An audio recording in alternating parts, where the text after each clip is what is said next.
In a world where the year is 2019, there are still people playing Dark Souls 3. They use straight swords and press R1 to varying degrees of success. Everyone presses R1 with straight swords. It's very fun and everyone just can't get enough of it. It's everybody's favorite thing to do, is just press R1 with the straight swords. One-handed. One-handed's the way to go. Don't do it two-handed. We don't know what that does. But it's the one. You gotta go R1, one-handed, straight sword.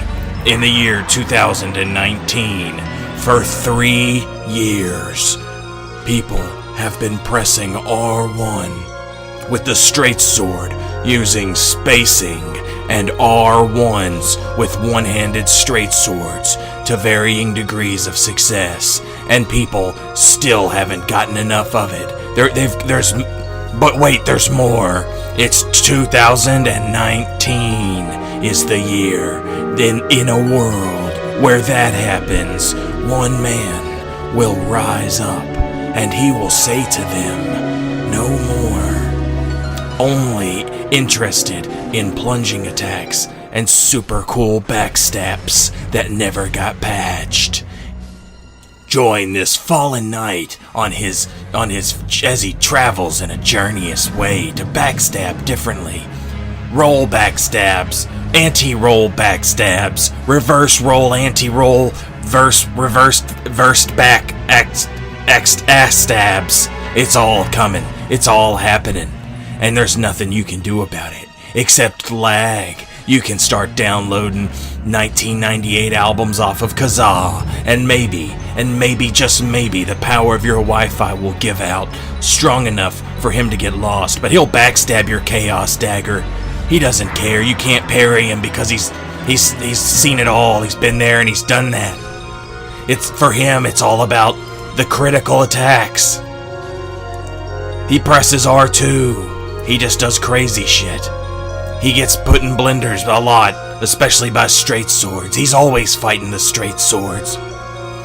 Can one man, on a holy retribution, to smite those who would smoke back with straight swords, can one man do it? Does he have what it takes? Does he have the sheer force of will? I claim that he does, but what would I know? I'm just a humble movie guy, voiceover guy. He gets put in the blender. He's taking them back on Christmas. He got too many blenders. He doesn't want any more. You can take that one back. He's standing in line the day after Christmas, saying, I don't want this one. Pivot stabs. Turn and burn pivot returns. He'll do those too. When this man presses R1, it's because he's looking for that sweet, sweet booty. If you try and parry him, he'll backstab your butt. That's what he does. That's what his life is about in the year 2019. And he's not showing any he's not stopping. He's not gonna show you any signs that that's what he's gonna do. He's not here to stop. He's here to keep on going. 'Cause it never ends. There's always more. There's more people spinning. There's more people pressing R1 with straight swords. They're always out there. They're always looking, and he's always looking back at them. Because when you gaze into the look, sometimes the look gazes back into you or the monsters that you set out to defeat with your straight swords. Who's the real gankers now, he asks. Coming to theaters this year and for the last 3 years. From 2016 to 2019. He is Backstab Guy, except he's not been Backstab Guy. He was a regular guy who pressed R1 with straight swords before, but now he's not. Now he's changed and it's different. This summer, he is coming back for more, but not pressing R1 with straight swords. No, he's gonna take the souls of all the over-leveled phantoms. And he's gonna use them for his needs, 'cause he's got them. What he wants to talk about, what he wants to be about his life. The Shrine Handmaiden, she's the one who knows. He'll go see her.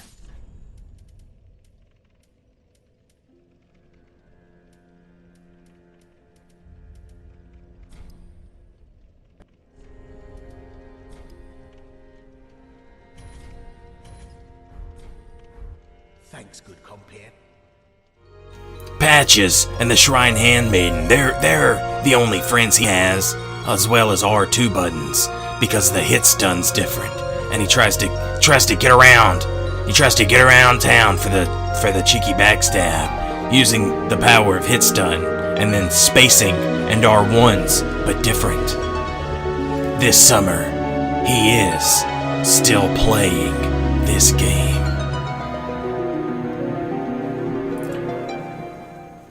Yo, man.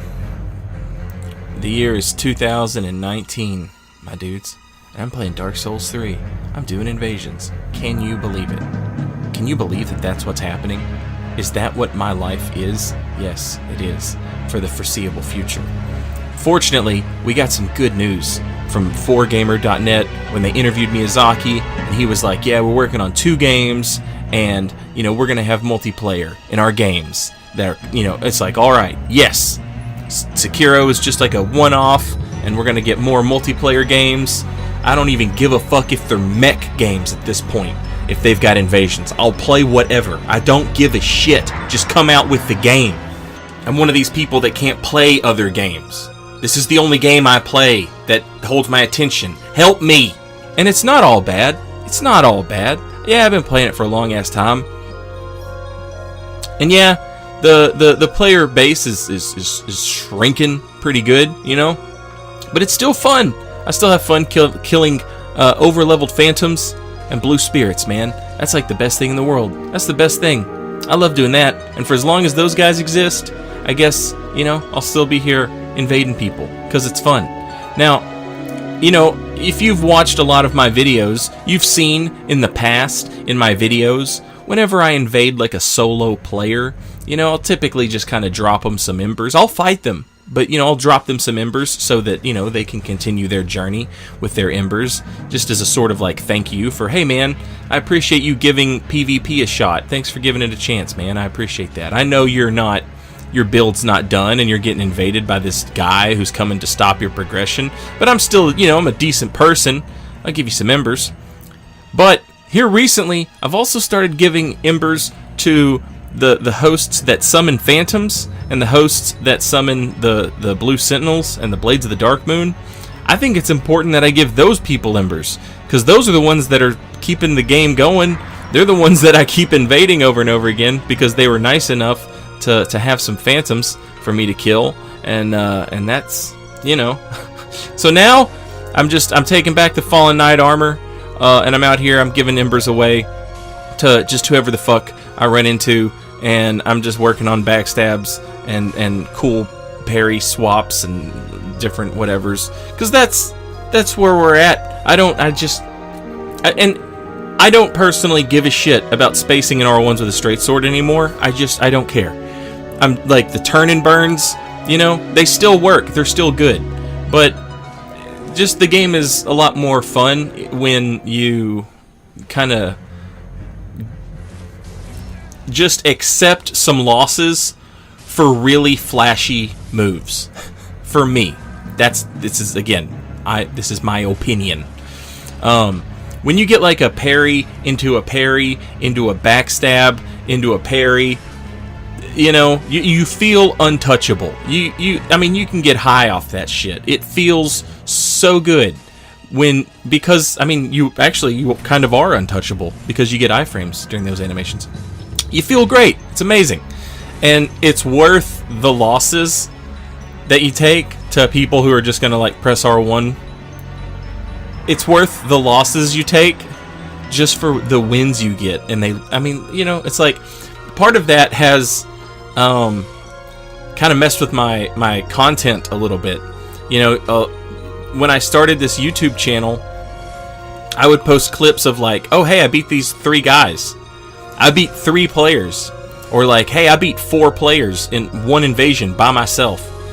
And I would post those clips and I would be like, yeah, look how cool that was. I overcame crazy odds. And as you're watching this here, it's kind of just lost some of the charm for me. I'm not saying it should have lost the charm for everyone, but I've just been doing it for 3 years. So now it's kind of fun to, test things in a different way, push myself in a different direction, kind of. I just have more fun doing this stuff, where you're just constantly trying to, like, you know, backstab people or get cool parries. I never want to be like Cestus Parry King, who just sits there and whiff a parry. That always looks fucking stupid. Like, even if I did that and I got a parry, I would still feel like a total piece of shit.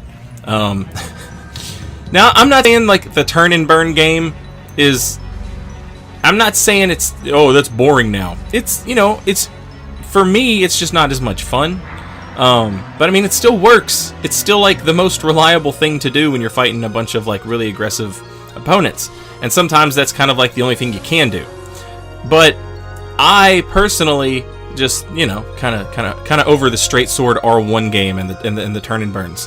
I mean, I get it. I know how to do it.